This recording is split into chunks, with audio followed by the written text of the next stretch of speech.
You've planned where you want to go on your road trip and you've got your map, but you look in the back seat of your car and you say, "What a mess." Now you need to get organized. You need to decide what to take on your trip, and then you need to make a place for everything. You'll want to keep your travel documents and snacks within reach and pack your bags and put those in the trunk. The tires must have air and the car needs gas. You'll need to be flexible so that you can avoid rush hour and construction delays. Organizing is the second management function.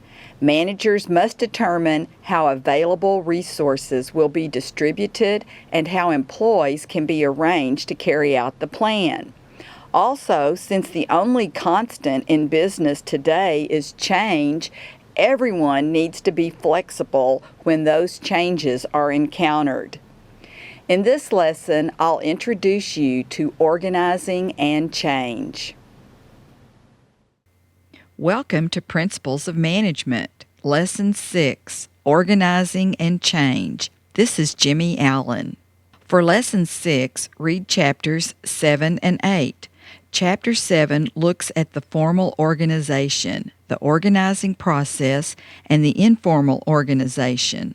Chapter 8 looks at organizational design, the range of organizational design outcomes, organizational change, and handling change. The organizing function is carried out once a plan is in place. Organizing decisions include how to structure the organization, what degree of work specialization is necessary and desirable, and who has authority in the organization.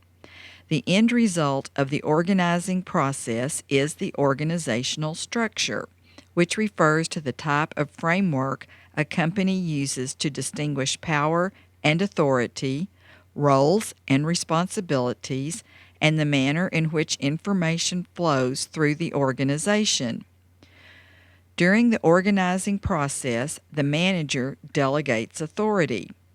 Centralized, tall organizational structures rely on the top manager to make decisions and provide direction for the company. Top executives convey the decisions to the managers at lower levels, creating a top-down management style. Employees don't make their own decisions without approval from higher levels up.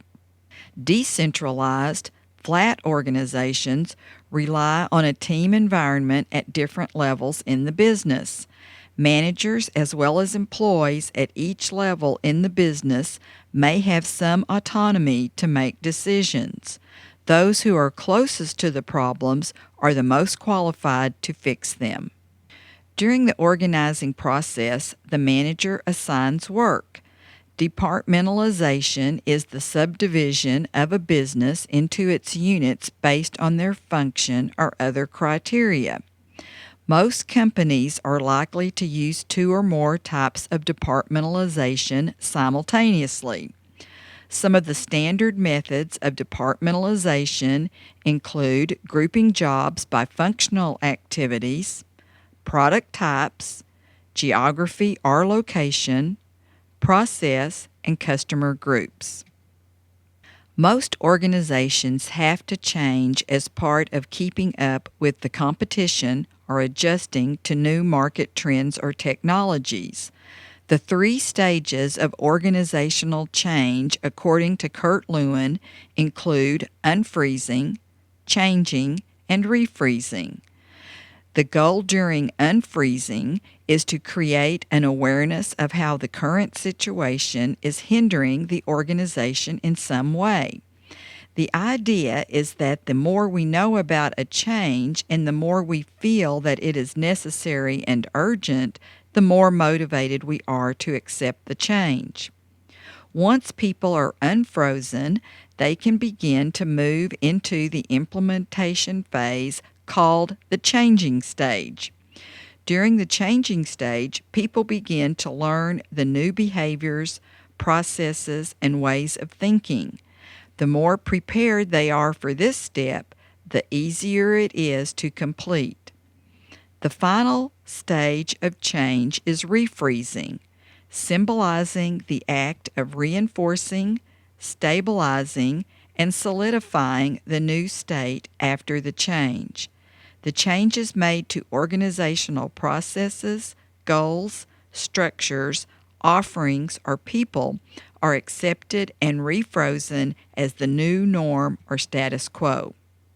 The second managerial function is organizing, which determines how decisions will be made, how information is distributed, and how the organization will respond to problems.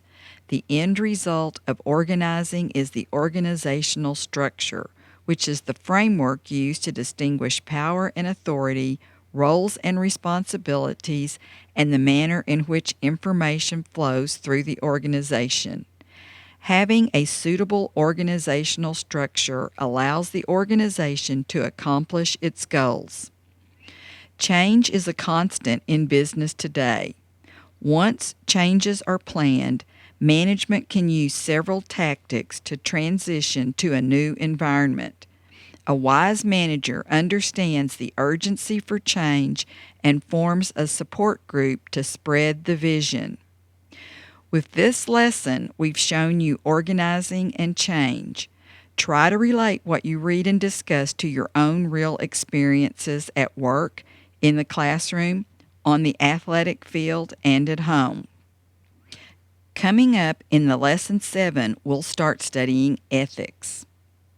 This has been Management, Lesson 6, Organizing and Change. I'm Jimmy Allen, and I look forward to guiding you each step of the way as you determine your own philosophy of management.